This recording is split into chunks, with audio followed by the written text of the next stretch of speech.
na. Mahina ka na. 60, Mami D. 10 na lang ang kulang, 50-50 ka na. Maganyan. Ay, hindi. Makanyon. Sabi ko sa'yo palagi na Mami D, makinig ka sa akin. Kahit hindi ako doktor, sanay ako mag-alaga na may mga sakit. Nababasa kita, nakikita ko. O ngayon galing na talaga sa bibig mo na 60-40 na lang. Tanggalin na natin yung 60. Gawin na. Ilipat natin yung 10 doon sa 40 para maging 50. Para pantay, 50-50 na. Yun lang naman ang inaano ko. Tapos loob na. Magandang hapon po sa ating lahat mga kabayan. Nagulat ako sa balita ni Mami D sa akin ngayon. Hindi pa ako nakababa at nakapasok ng bahay. Sinalubong ako kaagad. Sabi ni Mami D, may medical mission dito kanina. No, at nagpa-check up siya. So, ang sabi nga ni Mami D sa akin ay 60-40. Mami D, sabi niyo kanina sa akin 60-40. Uwa. Ang inyong BP. BP. Yan ang sabi sa inyo ng Doktor. tapos ngayon, namali ang doktor. Ay, Maria siguro. Maria siguro. Piki yung, piki Uwa. yung... Ang payat mo, talagang ganun naman ako. Piki siguro yun kasi nagkamali. Uwa. Sabi ko sa'yo 50-50. Kulang na lang, 60-40. Ilipat natin yung sa 40, maging 50. 50/50, 50-50 na. Uwa. Kasi nung nakaraan sabi ko sa'yo, kaya nga sabi ko sa'yo, Mami D, pa-check up kita. Na-nervous ako, takot ako malaman. Ang dami mong dahilan. Anak ko ang dami mong dahilan nung nakaraan. Uwa, bahala ng Panginoon, anak ko. Ngayon, lagi kong sinasabi sa'yo, Mami D, kaya nagagalit ako palagi. Ayaw ko nga ayaw ko nga mapagod ka na Ayaw ko na kahit pukpukin na nila ako, hindi na ako maglalabang. Ayaw ko nga kasi nga nakita ko nga sa sitwasyon niyo, Mami D. So ito na nga yun. Ngayon masabi mo na sa sarili mo, totoo nga pala ang sabi ng anak ko. Hindi ko siya masisisi tuwing punta dito, nabungangaan ako, nagagalit na pagsabihan kasi nga ito mismong doktor na nagsabi sa akin 60-40 ang dugo ko, 50-50 na lang. Kulang na lang talaga 50. Kasi mahina na po mga kabayan. Nakaraan puro trabaho, puro laba, puyat bantay sa bata, trabaho dito, trabaho doon. Nakita ko sa mga mata ni Mami D, nababasa ko, sanay nga ako, nababasa ko kaagad sa kahit. Sabi ko nga kay Mami D, kahit hindi ako doktor, Mami D, pag ang tao nakikita ko na may sakit, malalaman ko kung anong iniinda. Ngayon 60-40, 'di ba? Sabi ko sa'yo, mahina na kay Mami D. Ano nangyari? Pumayat. 'Di ba? Pumayat. Tapos yung mata mo parang ano mo yun, yung parang groggy. Basta nakakaiba talaga. Kaya nga niyaya ko siya. Sabi ko, Mami D, magpa-check up tayo. Punta tayo ng doktor, isingit ko. Mas maganda nga gabi sana magpa-check up para walang gaanong tao. Parehas naman gabi-araw. No, ngayon tamang-tama, may medical mission dyan sa taas.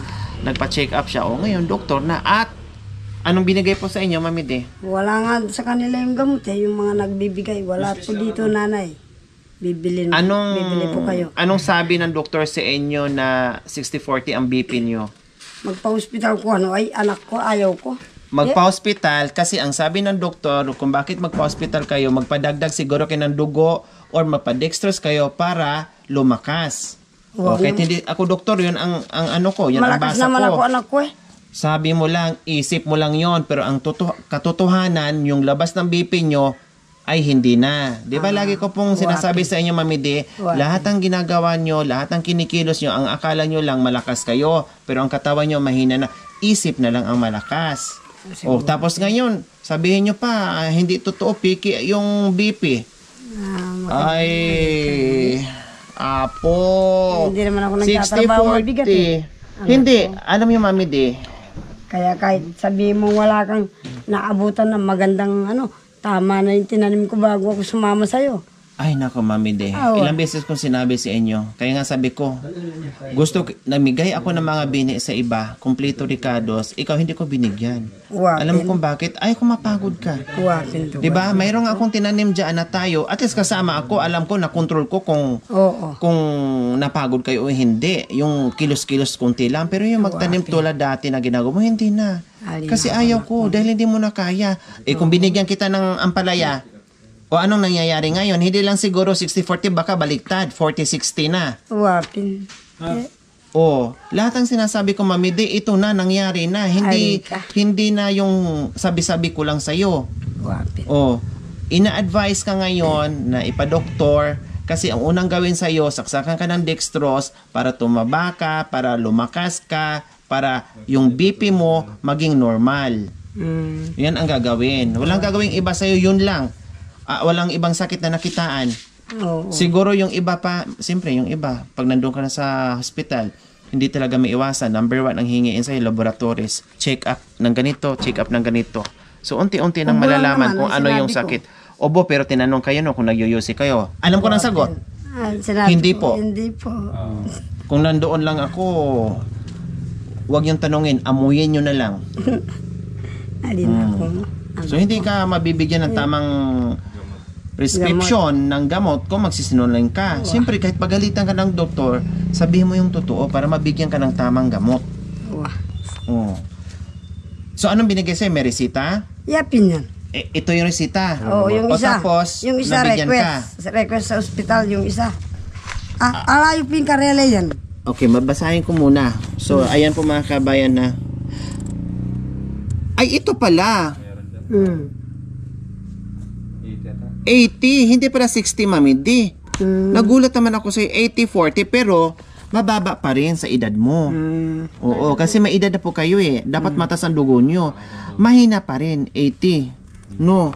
So, ito, Cephalexin, sa ubo nyo po ito. Ayan. Number 31, 500 grams. 1 tablet, 3 times a day. So, for 1 week. Then, Ambroxol. Nababasa ko, no? Kasi sanay na ako magbasa niyan. Ambroxol. Once a day din. Ayan. Sa ubo. Ubo din to. No? Number 7, 7. So, 1 week lang din. Puro to ubo. Tapos, ito ano to? Yapin yung magpa-hospital ko kano yan. Referral. Santos. Chronic cough. Chronic cough for possible. Sabi ko na nga ba eh. Kasasabi ko lang, Mami D, ni-request to sa inyo kasi nga nakitaan nila na mahina kayo, baka i-dextrose kayo, no? And then kasasabi ko lang, may mga laboratories yan to follow matic. Ito nga, lumabas nga, magpaano ka, magpa-blood works. May mga laboratory plus x-ray. Sabi ko sa iyo eh, mga kabayan. So mula na natapos ang bahay dito ni Mami D, mga kabayan, akala ko nga tapos na ako sa stressful. Kasi nga, natapos na. Kumbaga, sabi ko, salamat Mami D, sa wakas natapos din ang stressful. Natapos na ng stressful dito sa bahay. Ang nangyari naman, stressful doon sa sakyan. Sabi ko, salamat, tapos na. Na-stress na naman ako dito sa pamilya ni Mami D. Of course, prangkahin ko na kayo dito sa mga anak ni Mami D. Kasi nga, pinagbawalan ko nga magtrabaho kasi nakita ko na may edad na, no, and then trabaho pa rin ng trabaho. Binigyan nga ng bahay ng ating sponsor para makarelax, maranasan man lang na hindi forever hanggang kamatayan, nandyan pa rin nakatali yung buhay sa pamumuhay, sa sitwasyon na ganyan, no? Paulit-ulit. Siguro, yung iba dyan nainis na sa bibig ko. Paulit-ulit kong explain sa why, hindi ganito, hindi ganyan. No? Pero, nandito na nga tayo. Dumating na nga ang punto, mga kabay, na sabi ko, Mami D, humanda ka sa akin pag nagkasakit ka. Mami D, humanda ka sa akin pag dumating. Ito na nga, dumating na nga. No? Dumating na nga at nanghina na, what is 80/40 yung kanyang dugo. Nakita niyo naman, marami nagsabi, hindi lang ako, pati kayong mga viewers ko, lalong-lalo na nakasubaybay kami Midi, na lagi yung sinasabi, bakit si Mami D ganyan? Anong nangyari sa mata niya? Anong nangyari sa katawan niya? Mahina siya, may sakit siya. Hindi lang po ako mga kabayan ha, pati kayo alam nyo rin po. Nasaan na yung mga anak? So ngayon, anong gagawin dito na sa mga anak? Napagod nga ako sa kanila, lalo na itong lalaki na naalala ko, baka minsan hindi alam ang akala mo, bata ang isip, yung mga biyanan niya, nahiya ako. Kung nainit yung biyanan niya, napag-abutan ng kamay. Yun ang kinaano ko, anak ko. Mami D, Hindi ko na, hindi na bata yung anak mo. wag. Si Kurog is too much old na. No, nasa stage na. Ang diferensya lang po sa anak niyo, Mami D, pagdating sa pamilya, wala sa vocabulary niya yon. Puro punta doon, puro punta dito, no? At marami ako nakikita na talagang may wala pa yung hindi lang talaga pagdating. may katigasan sa ulo, matigas talaga ang ulo.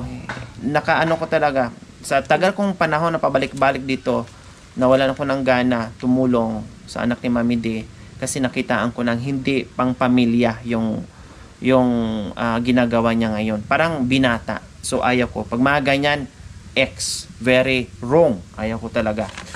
So ngayon, una natin pag-usapan yon. So ngayon, ito, ang mangyayari dito mga kabayan, Mami D, matigas din ang ulo niyo. Anong gusto niyo? Kung kailan kayo sabihin na kahit ganito pa rin sitwasyon mo, malakas kayo, ito na nga yung katotohanan. Hindi ka na nga, hindi mo na nga pwedeng sabihin ng doktor na nagsisinungaling o madadaya. Diba? Kasi ito na yun, check up ka na eh. Kaya nga binigyan ka ng referral para hindi lang blood pressure ang problema sa'yo, marami pang iba. Blood works, tapos x-ray ang ni-request sa'yo. So ngayon, Mami D, pag hindi mo to ginawa, Hindi, gagawin ko. ay sabihin ko na siya, delikado. Delikado. Gagawin ko nga. So use this, Mami D, kung hindi mo to gagawin, delikado ang mangyayari sa'yo, anong purpose natin dito sa bahay na pinatayo mo? Kahit na tatlong, alimbawa, na ano ako, na ano ba yun, na confine ako, dito kayo, o akit kayo dito. Nandiyan naman si Candelaria. Talagang i-compound ka talaga. No? Para kang LTO na i-impound. No, para kang sasakyan na i-impound sa LTO. Hanggang at loko mo, Aldo. Ay, ana mo, Aldo. Diba? Hindi naman to alam, nabasa ba to ng mga anak mo? Hindi, kasi hindi nila kayang basahin. Kung ano to. Hindi nila kayang basahin din yan. Diba? So, ang gagawin nito, Mami D, medyo seryosong usapan ito. No? Bilhin ko muna tong resita mo mamaya. No? And then, talaga maglaan ako ng oras para dito. No? Maglaan ako ng oras para dito sa x-ray mo, sa check-up mo, etc. etc. Or, isa sa mga anak mo, sino ang kikilos? Tanongin ko muna pala kayo bago ako kikilos. Isa sa mga anak mo na naging burden mo, sino ang sasama sa kanila?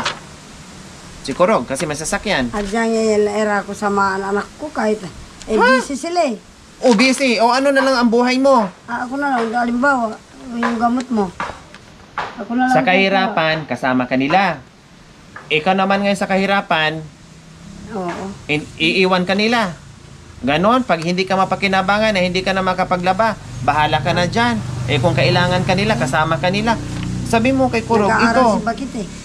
Paano? Tsaka hindi naman pwede yung ganyan. Kahit sabihin mo may trabaho, Mami D, ang mga anak mo, kahit sabihin mong presidente yan na sobrang dami ng trabaho pagdating sa nanay, pag gustong tulungan, walang excuse. Wapi. Gagawin. Hindi, ano naman ako. Kundi si Kurog ang gagawa nito, magpasama ka. Wapi. Siya na lang mag-ano. Pero pag akit na muna siya sa anak niya. Yun ang ano ko. Kaya ko na pa sa nakadextrose na ako. Icha-challenge ko mga kabayan. Icha-challenge ko hindi lang kay sa anak ni Mami D ha, sa mga iba pa. Lagi ko sinasabi kayo, habang buhay po yung mga magulang nyo, iparamdam nyo yung tunay ng pagmamahal nyo. Lalong-lalo na pag isang dakilang nanay, isang dakilang tatay na sobrang magmahal sa inyo, gantihan nyo ng pagmamahal. Hindi habang nabubuhay ang magulang nyo, nabigyan nyo ng sakit ng ulo, alilain nyo, utos doon, utos dito, no? Huwag ganon. And then pagdating ng panahon na ganito na ang sasapitin sa mga magulang nyo, and then wala kayong magagawa, ay sorry to my words, inutil kayo. Kasi ako, number one kong kalaban mga kabayan, okay lang, mag-utos tayo ng mga lula, lolo, kung kinakailangan. Kasi saan ba tayo sa saklolo? Kundi sa mga relatives natin, sa pamilya natin. Pero kung gawin mo na araw-araw, kung gawin mo na katulong, ay hindi na pwede yun. Abuso na yun. Graduate ng mga yan eh. Kumbaga, pinalaki na tayo. Pinaaral na tayo, pinalaki na tayo, nagkaroon natin ng pamilya, isasama pa rin natin sila sa obligasyon natin doon sa pamilya natin. Di ba hindi na? Ay, ba't nag-asawa ka? Hindi mo pala kaya. Totoo. Ha? Huwag ka na sana nag-asawa para wala kang problema na hindi mo madamay itong mga magulang natin. Ganun yun. No? Hindi habang buhay, yung magulang natin nandyan sa tabi natin. Nakaalalay, of course, nandoon sila. Umalalay. Pero yung iasa mo na meron kang pamilya, iasa mo doon sa nanay mo, very wrong po yun mga kabayan. Hindi maganda. No? Hindi maganda. Paano pag namatay magulang mo, ano ka ngayon? Kasi nasanay ka na, depende ka na doon sa mga magulang mo. Anong mangyayari sa pamilya mo? Kundi wala. Oh. Tapos pag namatay magulang mo, iiyak-iyak ka ngayon. Sayang mga luha mo, sayang mga sigaw mo na hindi mo pinadama nung nabubuhay pa. Ginagawang katulong, ginagawang alila.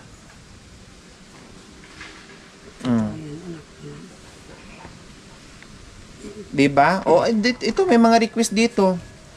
Na high blood na naman ako mga kabayan kasi dito sa mga request na ito. Siyempre, pag hindi ito magagawa, sabi ko nga ni Mami D, hindi ako gagawa niyan. Hindi ako gagawa nito kasi sige ako remind. Tuwing punta ko dito, remind ako ng remind. Wala akong ginagawa, puro remind. Mami D, baka nasobrahan ka na naman sa kilos ha. Kasi sa bahay, wala. Di ka tulong, kain, tulog. Oh. Luwapin. Kain, tulog, kain, sasakyan. Walang ginawa. Kaya ang bilis na niya gain.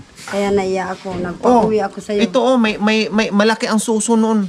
Ngayon, nalayla, napunta na naman doon sa baba. Kaya nagpa-uwi ako, naiya ako. Puro na lang mga katulong, kawawa naman. Diba? Ganon mga kabayan. Ganon yun. Kasi sa bahay, talagang hindi ko siya tinrato na nagkita lang kami dahil sa vlog ko, sa charity ko. Hindi po. Inano na namin siya na parang magulang. Kaya nasabi ko anak ko, ay. Buti nga, mahigit pa nga sa magulang ko kasi lagi kong pinupuntahan dito. Lagi kong kinakausap, lagi kong kinukumusta, lagi kong inaalala. No? Lahat puro kay Mami D. Magulang ko malayo sa akin. Dagat ang dadaanan. Tinuturing namin siyang hindi na iba sa amin. Pamilya, magulang. Pero, siyempre, nasasaktan kami kasi paano na nga namin magulang si Mami D na makikita namin sa bahay nga pag kumilos na walis-walis lang to sinasabay ka agad. Pati yung mga kasambay-sabay sabi, kami ang mapapagalitan yan, ilapag mo yan, bitawan mo yan, huwag mong gawin kasi kami ang mapapagalitan. Kasi alam nila. Kasi ginawa na ni Mami D yung part na yun eh. Nung may anak siya, naging single parent kasi alam nyo naman yung buhay ni Mami D noon, no?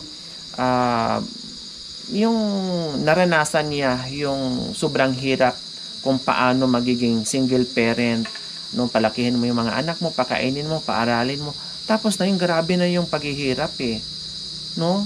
Bigyan naman din natin ng kaginhawaan yung mga magulang natin o makarelax man lang sila dyan na hindi habang buhay na tapos na tayong palakihin tapos nandiyan naman para sa anak natin.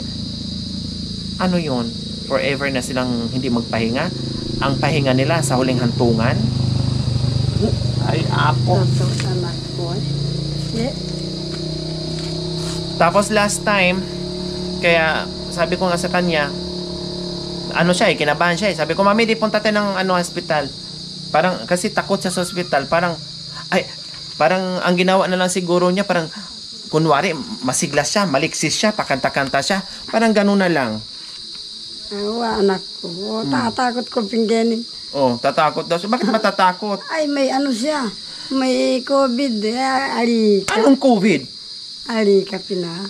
Kasi yung mga inalagaan kong kapampangan dyan sa... Noon yun, Mami. Anak ko. Alam nga naman, pumunta ka doon, lagyan ka ng doktor ng COVID. Nahilo lang. Pagdating doon, ganyan ang nangyari. Anak ko, yung isang beses lang gininaw. Ganun din, nasunog. Anak ko. Nasunog yung alin? Sinunog sila. Kasi may COVID sa panahon ng COVID. Kasi ang COVID, Mami D, yung iba, ang nangyayaring noon, halimbawa nagka-COVID ka, yung iba nagtatago pa. Ibig sabihin nila para maagapan na maggamot, hindi, nagtatago sila. Kasi nga, pumutok yung balita, pag pumunta ka, lalong magkaka-COVID ka at mamamatay ka. Ganon kasi. Wow. Pero, maling impormasyon yon. Dapat ipa-check up talaga. Punta talaga sa doktor para maagapan na hindi lalala yung COVID. Ay, anak ko, Ganon yon. Ngayon walang COVID. naawa ako sa kanila. Ay, Bakit naman wala kang sakit? Bibigyan ka ng sakit ng dito doktor. lang Siyempre, lumaki, yung mga kapampangan na yan. Anak ko, takot ka. Naawa Sa injection ka siguro takot. Sa karayom. wapin, Oh. Ilang anak mo? Ilang anak nyo po? 4. 4. Kung takot ka sa injection, sana hindi ka nakaanak ng 4. Wapin. Oh. Sa malaki injection, hindi takot. Pero sa maliit na injection, takot. Pwede naman gumamit tayo ng malaki kung gusto mo, ma-request tayo. Wow. Oh. Hindi, ay ko, tatakot anak ko. Natatakot ako hindi magamot, Huwag kang matakot ha. Wow. I-schedule ko to. Magpa-check up ka, mag-ano ka. Bilhin ko muna to mamaya yung ano. Ang layo pa naman dito ng bayan. Kailangan pang sumakay ng eroplano bago makarating. Kahit hindi si Dr. Cuevas, agyang naka magpa-hospital anak ko, matindi yung panulo na nga. Kaya lang yun nga ang pangako na huwag ka munang maninigarilyo o huwag ka munang magtrabaho. Nagsinungaling pa ka sa doktor. Yan yung sabihan ng Cuevas, matindi anak ko nga. Kahit hindi ka mag-dextrose sa kanya. Kung ako nga lang Mami D, sabi ng doktor na nagsigarilyo ka, syempre sabi mo totoo para mabigyan ka. Wapin. Oh. Tahiin ko yung bibig para talagang hindi na makayusi. Kahit magsinungaling ka, alam ng doktor pa rin. Oo. Kahit magsinungaling ka, alam pa rin ng doktor kasi malalaman dito sa extreme mo. Anak. Oo. Kaya nga, sabi ng doktor nagsinungaling Pero ka sa kaya akin. nga hindi ako masyadong, sila ang gumagamit ng plato. Hindi ako masyado dyan. Ubo ako lumalabas ako anak ko. Okay lang yung ginawa Tapos mo. naglinis ako. Okay lang yung ginawa mo. Hindi ka artihan yon. Hindi yun Bata pa kayo, te.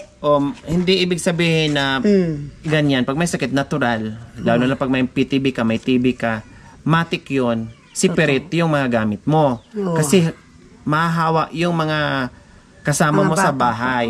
Totoo yan. Diba? Ganyan talaga. Hindi yung sa masilan, hindi yung sa kaartihan, kundi kailangan para hindi kakalat yung virus, para wala na madamay, para hindi lalong maghirap Ganyan ang ginagawa pamilya. ko dito, anak ko. Ganyan, Mami D. Oo, Kahit kami sa bahay, Mami D, ako magkasakit ako, pag may ubo lang ako, may lagnat, separate yung baso, kailangan yung baso ko is baso lang, itatabi yan. Tapos puro bali-bali. Napapansin nyo sa bahay, kahit wala tayong mga sakit na nandoon kayo, o kahit kami lang na walang bisita, regular yan, yung mga baso namin at kutsara, plato, binabalian yan ng mainit na tubig. May bisita kami o wala, may sakit o wala, regular yan.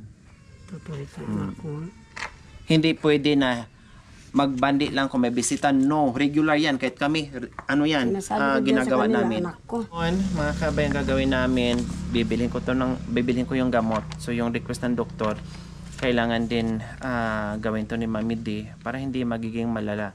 Kailang, siyempre, hindi mo na ako mag-aasikaso nito. Lang muna. Si Kurog. Sabi mo kay Kurog, maghanap siya ng pambili ng gamot. Then, sabi mo kay Kurog ay gawin niya bukas. Hindi ko ito magagawa kamo.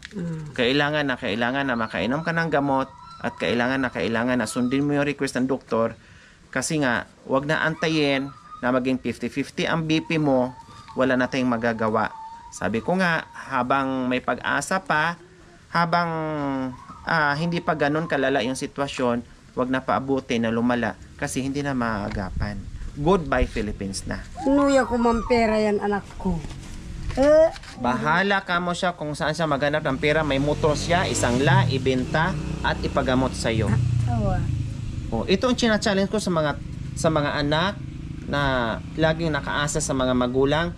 Ngayon naman, walang ibang maasahan. Sabi nga, di ba?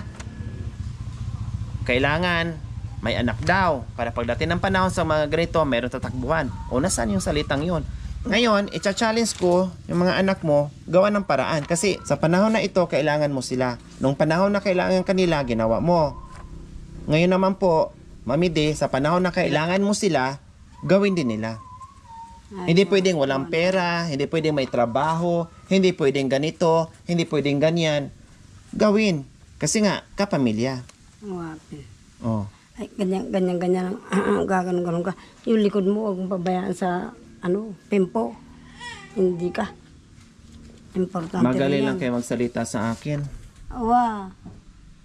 Na di hamak mas malakas ako sa inyo, tapos sarili niyo pinabayaan niyo. Hindi, alikong Oo. Ika naman. So ngayon nga po mga kabayan, nagdala kami ng tubig kasi alam na naman namin dito mga kabayan na minsan ay wala nang oras mag-igib kaya nagbitbit na naman ng tubig po mga Hindi. kabayan. Kayo yun. From Pangasinan mga kababayan yung tubig ni Mami D. Galing talaga sa Pangasinan. Ay, warang wala. No? Para Nagbitbit pa kami para hindi na siya mag-igib at meron na kami gagamitin kaagad. Uwa. Matbiyasa la rin, doktor. Sabi ko. Di ba, kung hindi na, wala ganon ka na, talagang grabe ka. Huling antine, kaya pa nila. Gusto mo yung gaganon-ganon ka na? Hindi, ali naman. Pag ganyan ka na, Mami, hindi na kita dalhin sa doktor. Sa Wapi. punerarya na kita bitbitin. Bakit sa doktor pa, igagayan-gayan? Ang ending, ganun lang naman din ang mangyari. Wapin. Oh, Kaya nila yan, Ika. Huwag kang maglala sa akin. Kaya ng doktor ito. Mga talino lang yan eh. Totoo yan ha. kahit anong talino ng Dr. Mami D, kung hindi na kaya ng katawan mo, di ba? Ang daming mayayaman. Bakit namamatay pa din? Sa bagay. Oh, kasi hindi na kaya ng katawan nila. Wow. Kahit anong dami ng pera nila sa kusa ako, pag hindi na kaya ng katawan nila, anong magagawa dun sa pera nila? Mamamatay pa din. Buwapin. Oh. Mataypin. Oh. Nanong Diba? magawa, anak ko. Halikang Ika, makanervous yung sasabihan mo. Hindi, pinaparangka kita, Mami D, para matuto ka, mapag-isip-isip ka, na kailangan, number one, mahalin mo yung sarili mo. Bawa naman. Kasi nga may edad na po talaga kayo. Hindi mo na yan maiwawaglit Tinanong yan. ko lang yan kasi anak ko lalo na si Corina, sa 10 taon, ngayon lang nagkaanak. Okay, Tapos sige. ganun. Na ano na natin yon. Oo. Nagawa mo na yung part na Ali yon. na, kumaki murit-murit kayo. Okay na po Anak yon. ko nga. Kailan? Nadagdagan pa ng ilang beses. Ilang beses ko na kayo pinagbawalan na huwag kayo magbabad sa tubig, huwag kayo maglaba kasi iba na nga ang nakikita ko. Pero paulit-ulit pa rin ginawa nyo. So ngayon, yung mga anak nyo na matitigas na hindi nakapag-advise sa'yo, sila gagawa ngayon nito. Wapin. Ito- Hindi ko nga dala yung, ano ba ang tawag doon, mga ka-22 ang tawag doon. Meron kasi ako sa bahay. Kasi minsan Pati sarili pang ko BP. ginaganyan ko. Pati pang BP. Pati pang BP, ginaganyan ko. Halimbawa, pag may ubo ako, Oo. pag yung maririnig ko niya masyadong maplema na yung ano ko. yung pito So, ayan, na- nagaano, kasi kumbaga mga kabayan, sabi ko nga sa lawak ng experience ko pagdating sa mga ganitong bagay, nung kulang lang mag-aral ako, doktor na rin ako. Kulang lang ng lisensya. Pero sa experience mo mga kabayan, bihasa na. Kabisado ko na, mata pa lang o ano pala nakikita ko na. Oh, 'di ba? Wow. Ganon. Okay, sige, Mami D, itago niyo po 'yan, ibigay niyo po sa anak niyo po mamaya ha. Uwa. Patawagan mo sila, mga anak mo, na ipagawa 'yan. Sila ang gagastos, sila ang magbitbit sa ospital, no? Sabihin mo, matagal ko na kayong sinilbihan, so ngayon naman kailangan ko kayo ang tulong nyo, magkakapatid, kayo ang gagawa dahil hindi ako ang gagawa. Oh, pag hindi lang nagawa yan, humanda sila sa akin. So ayan po mga kabayan, kasi last time punta namin dito may natira pang ilang kilong bigas, no, si Mami D. Kasi nga nagpatrabaho kami dito sa bakante ni Mami D na taniman ko sana ng sitaw or iba pang gulay. Kailang iba kami, no, hindi na lang sitaw po mga kabayan kasi nga ayaw ko nga mapagod si Mabidit, ayaw ko yung masilan para kahit pa paano ay meron pa rin kaming mapipitas pag pumunta dito. Si Mabidit may makukuha dyan at pinatrabaho ko nga po mga kabayan kayo yung bigas na ubos kaagad kasi bukod sa nagsweldo pinakain ni Mamidi dito or binibigyan pa ng bigas ni Mamidi dito. So, naubos po yung bigas. Buti na nung nakaraan, may dala-dala kaming kilo-kilo ng bigas po nga kami at binigyan namin. So, ngayon, ay maghatid kami ng konsumo ni Mami D o ayuda ni Mami D na buwan-buwan. No, sabi ko nga, pasensya muna Mami D, hindi ako gobyerno o kahit nga gobyerno, hindi lahat mabigyan ang buong pamilya kasi ang kaya ko lang is Mami D is Mami D. Yun lang talaga ang priority ko. No, may sponsor o wala, ay Mami D lang ang kaya kong pakainin. Wala nang iba. Okay? So, yung pinatrabaho namin dyan mga kabayan ay hindi pa namin naharap ngayon dahil nagbisi-bisihan na naman kami. Inutos ko ng iba, nagpasweldo ako ng 2 tao para gumawa dyan. Kasi si Mami D talagang binan ko na dyan maglinis. Sabi ko nga, sige subukan mo lang maglinis dyan. Lahat ng nilinis mo, lahat ng damo na tinanggal mo, itatanim ko, ibabalik ko yan, itatanim ko ulit. Okay, nag-utos ako ng iba. No, di bali magbayad ako basta wag lang mapagod si Mami D. Kasi nga biroy 80/40. Oh, 80/40. Kung pagawain ko siya diyan, kung hindi ko pipigilan, baka baliktad na. 40/80 na ang kanyang BP. Okay, so ayan siya mga kabayan. Ayaw na ni Mami D. Para lang kay Mami D ito Diretso na. Oo, pakilagay na doon.